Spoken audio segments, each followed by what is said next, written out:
Kaya nire-record kasi, it is a chance to evangelize. Kaya, pakishare nyo yung mga preaching.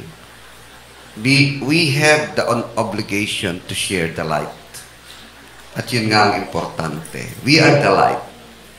Kahit na kayo ay iniisniran, but still you remain light. This church is a light in this place. At kapag kayo umuuwi, alam niyo ba, nagiging ilaw kayo sa inyong kapitbahay, sa inyong katrabaho, sa inyong komunidad. Kasi the light must shine on you. At yan ay binigay sa atin na obligasyon. Kayo ay asin at ilaw sa sanlibutan. Hindi nyo dapat tinatago, sabi ni Jesus, hindi nyo dapat tinatago ang ilaw sa takalan, sa ilalim ng lamesa. Huwag nyo itago yan. Ibunyag nyo. Kaya dito, hindi tayo nahihiya na magsiawitan. Para sa kanila, mukhang weird yun. Kailangan pa bang lakasan ang microphone? Kailangan pa bang magsayawan? Kailangan pa bang magsistalon tayo dito? But it is our light to them that we are doing this for the glory of God. Kahit na sinabi sa akin sa GC na, Mr. Tendero, ang lakas-lakas ng inyong microphone. Nakatikim ako ng gano'n. Hindi ko na sinagot. No? But we are still remaining light. Huwag kayong masaktan, huwag kayong ma-offend. Ang ilaw kasi, nananatiling maliwanag kahit pilitin nilang ipadilim. Walang kadiliman sa liwanag. Sila lamang ang nadidiliman kasi sila ay nananatiling madilim. Okay. So, in Acts 13, 47, 48, basahin nga natin. You will read here na talagang you are called to shine. Sabi rito. Basahin natin sabay-sabay. For this is what the Lord has commanded. Ready, go. For this is what the Lord has commanded. You see, inutos talaga. I have made you light for the Gentiles, that you may bring salvation to the ends of the earth. It was a command. It's not an option. It's an obligation. And then, doon naman sa 1 Peter 2:9. Pero pagtawag sa inyo na maging liwanag, alam niyo ba, that is privilege. It's not a burden. It is a privilege. Basahin natin sa Acts 13. 1 Peter 2:9. 1 Peter 2:9 naman, ang sabi rito. But you are a chosen people. Ready, go. But you are a chosen people, a royal priesthood, a holy nation, a people belonging to God, that you may declare the praises of Him who called you out of darkness into His wonderful light. Tinawag kayo ng Diyos, na kayong nasa liwanag kayo, i-share nyo, ipahayag nyo na kayo ay nasa liwanag. Ang lahat ng tao, actually, ang tawag sa kanila, nasa kadiliman pa. It might be literal or figurative. Pareho lang yon, no? Kasi talaga ang mga taong nasa dilim pa, wala sa Panginoon, nasa kadiliman pa. Kaya karamihan ng mga wala sa Panginoon, bago mamatay, ang sinasabi nila, nakikita nila puro kadiliman. Pero sa mga Kristiyano, ang kanilang patotoo, liwanag. Hanggang makita nila ang Panginoon, ang anghel, puro liwanag. It might be literal. Doon ko na-realize yung palang kayo nasa liwanag, literal din pala. Literal talaga. And figurative kapag kayo ay ginagamit ng Diyos na liwanag ng kanyang salita, liwanag ng kanyang kaligtasan, liwanag ng kanyang pag-ibig. Kaya natutuwa ako sa Panginoon na may bagong ministry na tinatag ang Panginoon. Alam niyo, pagkakasal talaga. Kasi yan ang huling gagawin ng Diyos bago siya dumating. Fiesta kayo, magkakainan, and then at kayo'y ibibigay sa asawa at mag-aasawa. Kasal yun eh. At siya'y darating na. It is an opportunity to share the love of God. It It is an opportunity to build relationship because God is a God of relationship. Lagi ko ine-emphasize yan. And it is an opportunity to let them accept the Lord, to have a strong relationship. Kaya pag ako nag-share pag ako nagkakasal, ang emphasis ko kung sino ang Diyos sa buhay ng mag-asawa. Kasi very common na yung magpatawaran kayo, mag-ibigan kayo, magbigayan kayo. Kaya ginagawa ko pag ako nagkakasal, yung mga magulang ang nagsishare nun. Pero ang emphasis ko, who is God in marriage? At lagi kong sinasabi, marriage is not a culture. Marriage is not tradition.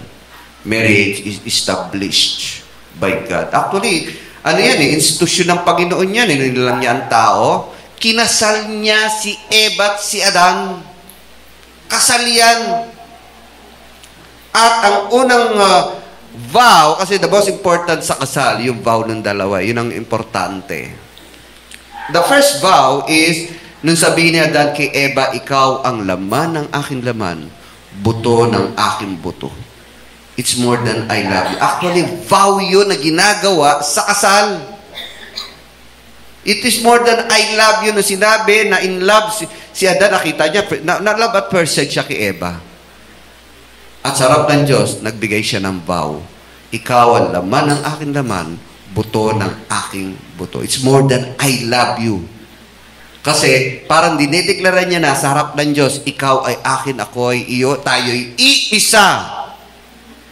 Poprotektahan kita. Kaya lang, nasira kasi nung pumasok ang kasalanan. Nagsisihan na, away na. Yun ang problema. Yung kasalanan. Nagkanya-kanya na sila. Nawala na yung vow. Kaya, yun din ang din-emphasize ko. God is a God of relationship. He builds relationship. God is a God of love. And all marriages must be built in love. Kasi nasasaktan ang Diyos sa lahat ng nasisirang relasyon. Kapag ang relasyon ay nasisira, ang una talagang nasasaktan, hindi ang mag-asawa, hindi ang anak, hindi ang magulang. Ang unang nasasaktan talaga sa relasyong binubuo niya ay ang Diyos. Kasi siya ang nag-create niyan for you to love, to protect, to cherish. Guys, sisirain nyo. Nasasaktan siya. Now, it is an opportunity kasi karamihan sa kasal ay puro na lang pamilya, puro na lang sa pagbibigay. But who is God in their life? Sino ang Diyos sa kanila? Huwag niyo i-set aside ang Diyos. Kaya akala ka sa nila, ang kasal ay gawa lang ng tao para magparami. Hindi! Ginawa talaga ng Diyos yan para nga magparami, pero kasama siya sa gumagawa. Holy yan. Banal yan. Bawat sanggol na lumalabas, kasama ang Diyos sa miracle. Kaya the marriage is a holy institution. Kaya ang sakit no? Yung mga divorce, nasasaktan ng Diyos doon. Kaya ang tinanong ang Panginoon, sino asawa doon sa langit ngayon? 7 yung napag-asawa ng babae. Mali kayo! Hindi nyo alam ang salita ng Diyos. Simula pa, sinabi ng Panginoon, kung sino pinag-isa ng Panginoon ay dapat hindi paghiwalayin. Nasasaktan ang Diyos. Ang titigas kasi, alam niyo sabi ni Jesus, ang titigas kasi ng ulo nyo. Ang titigas kasi ng mga tao. And God's goodness is toleransya. Forgiving. Kaya kahit kakatigasan ng ulo ng tao, inaalaw pa rin nilang mabuhay sila. But that is the reason why merong marriage. Because every life that comes out in the world, gumawa siya ng miracle through the union of the man and a woman. Miracle yan, kasama siya. Kaya marriage is a holy institution by God, not by man, not tradition, not by culture. Now, we are sharing it to shed life. To shed light. Maliwanagan sila. At may mga nasisharean kami talaga na antig. Abay, sinasabi niya, Pastor.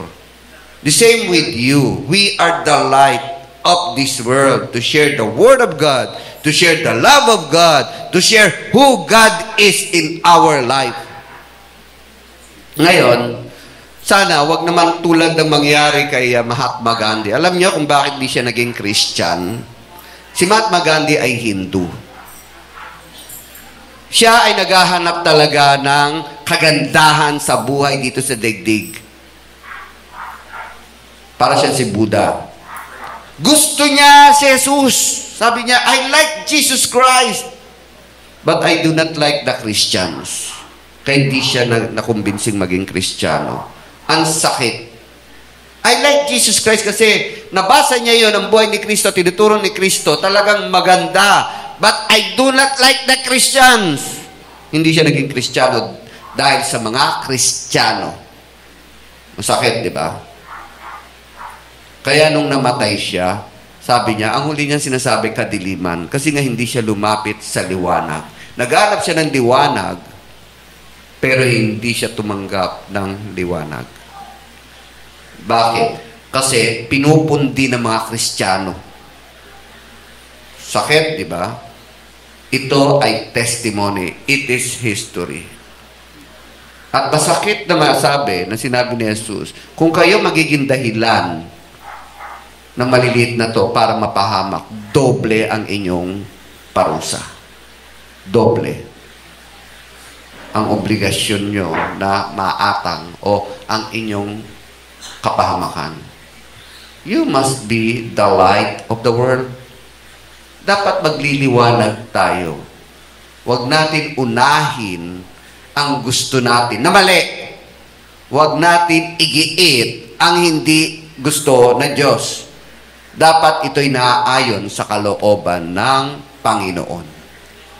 Kasi remember, always consider sino ang nagbibigyan ng kaluwalhatian, sino ang sinusunod mo. And you are being light, and it is his obligation. I commanded you to shine, to bring salvation to others. And it is privilege, kasi every privilege na binibigay, meron naman siyang sustento sa inyo. Meron siyang ginagawa sa inyo. If you are the light, God will provide everything to shine more. Huwag kayong lalayo sa Panginoon. Isa rin sa dahilan kung bakit napupundi ang liwanag nyo kapag lumalayo na kayo sa Diyos. Dapat nandong kayo sa baga, sa liwanag, na nagsashine din kayo. Dahil kapag kayo lumalayo, napupundi ang inyong liwanag. Isa-isay natin yung mga pampundi doon, no? Hindi umaattend. Number 1 yan. Binabalik ang kanilang masasamang ugali. Kasi lahat tayo naman may demons eh. Meron talaga tayong mga little monster sa heart natin that you have to kill. Ako man, nandun pa rin minsan yung kadamutan, nandun pa rin talaga yung pride. Akala mo, humble ka na, yung pala pride, may pride ka pa rin, proud ka pa rin pala, no? Akala mo, mabait ka na, yung pala may masama ka paling ugali, masamang isipan, you have to kill that. Kaya the more na binabalik yung mga mapangit yung ugali, huwag nyo na ibalik yung mga pangit yung ugali, denounce nyo na nga, binabalik nyo pa mga old natures nyo eh. No. Alalahanin nyo ang Panginoon Diyos that you have to shine. Kaya nakakatuwa yung mga nagpapahiram pa rin, yung mga tumutulong pa rin, kahit at sama ng loob sa tao, no? They shine. They shine. Nakakatuwa. Kahit na sila sinaktan, kahit na sila binakpay, pero ganun pa rin, nakakausap pa rin ng maayos. Kasi they want to shine. Kahit ako, konti na lang ang pera, but you still have to give. You shine. Talagang nagniningning kayo. Kahit na sabihan kayo ng masama dahil sa inyong uri ng pagnanambahan, pero hindi na kayo kumibo, but still, you pray for them. You shine. Yan ang kalooban talaga ng Panginoon. O, yung mga youth ha, pag kayo naghugas ng pinggan, you shine. Ewan ko ba, no? Ba't tamad maghugas ng pinggan? Pare-pareho lang tayo sa bahay. No? Yung mga hindi nagliligpit ng mga damit. Ay, pampapundi rin yan, nakakapundi rin yan. But kapag inaayos nyo ang inyong sariling bahay, you shine. Yes, magliwanag naman kayo. No? Oh. Kala nyo nakakatuwa, umalis ng nandun pa rin ligpitin. Amen. Yes. Kaya pag uwi ko, mamaya, malinis na yung pinggan. Yung pala pingganan namin. Sigurado. Tapos yung harap namin, maayos na. Sigurado yan. Praise God. Amen. You shine. Nagliliwanag dapat kayo. Whoever comes to Jesus Christ becomes light. Kung lumalapit kayo sa Panginoon, dapat nagliliwanag kayo. Hindi kayo nagpupundi at nagiging dahilan ng pundido ng ibang tao. You are chosen to bring the Word of God. The Word of God is not only written, it is shown in our life. Actually, pinakamaganda talagang i-share yung buhay nyo bago ang salita ng Diyos. Kahipokritahan, tingnan, ang galing-galing mong Bible study, pero hindi ka nagpapatawad. Hindi, madali kang magalit, kahipokritahan yon. Dapat maging tolerant ka. Kasi that is the Word of God. That love. Hindi ka dapat nang liliit, nang uhusga, nang lalait ng tao, pero ang galing-galing mag-share ng Word of God. Kahipokritahan yan. Buti pa yung simple ka lang, pero nakita naman sa buhay mo, the Word of God is shown in your life. You are chosen the Word of God. Kaya kung kayo mag-share ng Word of God, mag-i-invite kayo, dapat i-back up nyo yan ang inyong buhay. Nakakaya sa Panginoon. No? At tinawag kayo para magningning, magliwanag. Chosen to bring the salvation, at higit sa lahat. Ito yung masakit nga, sabi ng Panginoon. Talagang sinabi niya, kapag ang isang ito na maliit at hindi ito na-save, dahil sa inyo, doble ang iyong parusa. Pareho na kayong hindi na-save, pero mas mabigat ang sa'yo. Pangit. Hindi maganda yon. Dapat, maligtas ka at naligtas din yung sineran mo. O, di man siya maligtas, pero ikaw, natuwa ang Panginoon, ililigtas ka ng Panginoon. At may reward pa sa langit. Meron pang nakahandang reward. Pero kung ikaw mismo ang dahilan ng hindi pagligtas ng iyong kapwa, mas mabigat ang kaparusahan. You are chosen to bring the salvation. Chosen to be an example of Jesus Christ. We shared, last Sunday, ang sabi ko, Jesus Christ is the light. Hindi siya yung na-enlighten. He is the light. Literally, and figuratively, and in life talagang siya ang light.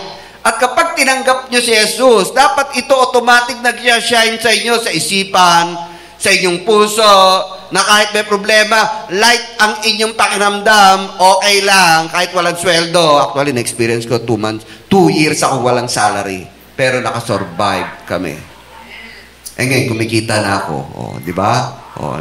Na-overcome namin. Kasi the light, not only light na talagang liwanag, nakakagaang ng kalooban kapag si Jesus na sa inyo.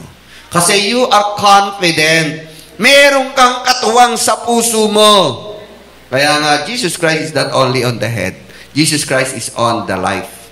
Dapat madadama mo siya, ma-experience nyo siya. God is not only a knowledge. God should be experienced. Kasi siya ay person. Persona siya. Hindi siya bagay na dapat alamin. Dapat persona nararamdaman nyo, na experience nyo. Kasi kung ang inyong pagkakilala sa Diyos lamang ay head knowledge, pero hindi nyo siya na-experience, kulang ang pagiging Kristiyano nyo. You have to experience His power, His love, His help, na talagang tinutupad niya, hindi kanya iiwan, ni hindi kanya pababayaan. God is to be experienced, not to be known. Hindi dapat lamang siya nalalaman, makikilala, kundi na-experience niyo siya. And that is the will of God. Kaya nga si Jesus, nagkatawang tao na. At ang Espiritu Santo ay nananahan pa sa inyo. Yan ang kalooban ng Diyos. Kasi gusto niya, yung bang na-experience Diyos siya, di ba? Tulad ng mag-asawa. Meron bang mag-asawa na hindi mo na-experience ang kanyang yakap? Hindi mo ma-experience ang kanyang halik? Hindi mo na-experience na natutulog kayo magkatabi? Long distance love affair? Hanggang cellphone lang? Hindi ganon ang Diyos. Ang Diyos talaga literal na mararamdaman mo siya. Gusto niya yung talagang personal mo siyang mararamdaman tulad ng mag-asawa. In fact, ang ating kahalintulad sa iglesia na ginawa ng Diyos ay sa mag-asawa, si Jesus at ang iglesia. Kasi ang gusto ng Diyos talaga sa katawan ni Jesus, madama mo siya, ma-experience mo siya, mayakap mo siya. The same with husband and wife. Walang husband and wife na hindi nadanama ang isa't isa. The same way with church. Church is equated with the husband and wife. The wife is the church. Each of you is already betrothed to Jesus Christ. And you must have experienced His love. His care. Na nandyan siya, na literal yung sinabi niya na hindi kita iiwan ni pababayaan man. Yan talaga ang Diyos. Kaya ang Diyos natin, ang gusto niya, yung experience, that only head knowledge. Marami mga iglesia, marami mga churches, marami mga belief, mga religion, head knowledge lang. Ang tawag doon, brainwashing. Na brainwash lang sila. But to us, conviction. Nakukonvict ka kasi nararamdaman mo eh. Nakukonvict ka na talagang ang Diyos ay totoo. Kasi kasama mo siya. Kaya nga, the initiation of Christianity, hindi yung baptism. The initiation is acceptance of Jesus Christ. Personal acceptance. Tinatanggap mo siya sa iyong puso. Yan ang initiation talaga. By the time natanggapin mo si Jesus sa puso mo, alam mo, literal na nananahan na sa iyo ang Diyos. Ang Espiritu Santo niya ay magpapadama sa iyo, nakasama mo na siya. Hindi ka na pababayaan, iiwan, at gagawing malungkot uli. Because the Holy Spirit shines on you. Except kung hindi ka naniniwala. Except kung hipokritahan lang ginagawa mo. Except na nananatili ka pa rin sa iyong kasalanan. Iba yun. Kahit nasabihin mo ikay Kristiyano, pero nanatili ka sa iyong masamang ugali, ang Panginoon nasasaktan. Umaalis yan. Kaya you have to remain with the Lord. Manatili ka sa Panginoon. Chosen to be an example of Jesus Christ. Your life is light in your neighborhood. Ayun, nasabi ko na actually. The very reason na nandito pa tayo, kasi God wants us to be the light. In Calab, in Maligaya, in sa mga subdivision nyo, sa Smile, sa trabaho nyo, kahit saan kayo mapunta, the light is on you. Your light is light in the neighborhood. In Hebrew 1:3, no? Si Jesus talaga ang unang bumaba dito para maging liwanag ng Diyos. Doon sa Hebrew 1:3. Hebrew 1:3 nga, pakibukas. Kasi ang Diyos, maging sa Israelita, nung nagpakilala siya, head knowledge lang. Kaya madali silang magkasala. They do not, although, mag-head knowledge lang. Now, kulang yon yung binaba ng Panginoon Diyos ng salita na word. Kailangan yung word must become flesh and dwelt among us. And to show who God is in the life of the Israelite, the Son is the radiance of God's glory and the exact representation of His being, sustaining the things by His powerful word after He had provided the purification and so on. Jesus Christ came down on earth as a human being para maunawaan talaga ang salita ng Diyos. Kasi ang salita ng Diyos, di pa rin maunawaan ng mga tao. Ang dali nila magkasala. Hindi nila ma-experience ang Diyos. Nakita lang nila, na-witness lang nila, pero hanggang dito lang. But when Jesus Christ came here, siya ay namuhay na tao na nagre-representa na kung sino ang Diyos. Alam niyo, pinaka-strong na representation niya when He died on the cross. Sa kabila na wala siyang kasalanan. When He died on the cross, sa kabila na dapat kayo ang isa-isang ipako sa krus. Actually, dapat tayo pinapako sa krus dahil sa kasalanan.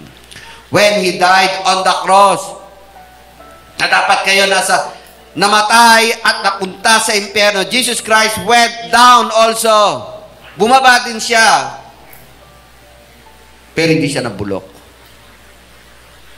All those things is a guarantee na you have to experience the love of God. Lahat ng yun. Kaya si Jesus bumaba rito para hindi nyo lang malaman kung ano ang Diyos, but kung sino ang Diyos sa buhay nyo. He wants you to experience. At nung umakyat siya, sabi niya, akyat ako, pero hindi ko kayo pababayaan. May mas mainam na mangyayari sa inyo. Bababa ang Espiritu Santo at ito'y mananahan sa inyo magpakailanman. For you to experience the light of God. Let the Lord shine in your life to be lighthouse to others. Yan po ang ating obligasyon. Maging lighthouse kayo. Alam nyo yung lighthouse? Guide yan sa mga barko. Kung walang lighthouse, mapapahamak ang barko, mababangga sa mga mabababaw o di kaya sa mga batuhan. Sinasabi ng light, mag-ingat kayo. Meron diyaang kapahamakan. Sinasabi ng liwanag, dito kayo magdaan. And in the light, kapag nasa tunnel kayo, kapag kayo nasa tunnel, light na lang talaga makikita nyo at nakafocus doon. Kasi alam nyo, at the end of the light, may pag-asa, may kasiyahan. Kapag kayo nakalabas ng tunnel, it would lead you to happiness, glory, and kapanatagan. The same with light. Focus on the light, Jesus Christ. Kahit anong kadiliman sa paligid nyo, kadiliman sa pera, kadiliman sa sakit, kadiliman sa mga nag-a-accuse sa inyo, kadiliman sa mga plano nyo, focus on the light. At the end of the light, hindi mawawala yan. Talaga yan ang pupuntahan nyo. Like in the tunnel. Wala kayong ibang pupuntahan kundi dun lamang sa liwanag. Tayo lahat magsitayo.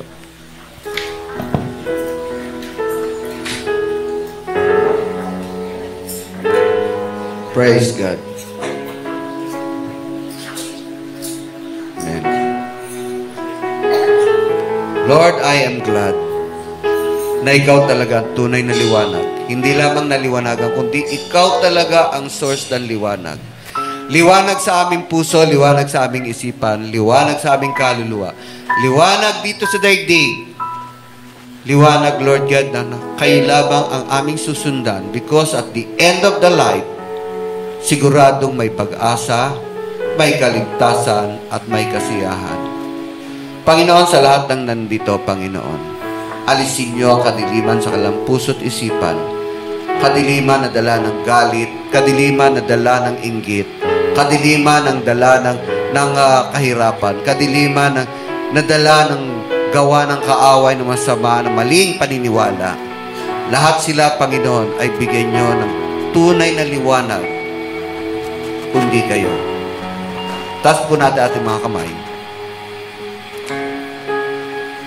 The light shine on you. At hindi na mawawala ang liwanag na ito sa inyong puso. Panatilihin niyo ang liwanag na to. Kayo ang pinili, the royal priesthood, the chosen people, upang kayo'y magliwanag dito sa daigdig. Pagpalain kayo ng Panginoon at hindi niya kayo pagkukulangin. Dahil sa inyong pagsunod sa liwanag, lahat ay ipoprovide sa inyo. Sa pangalan ni Jesus. Amen. Amen. God bless you.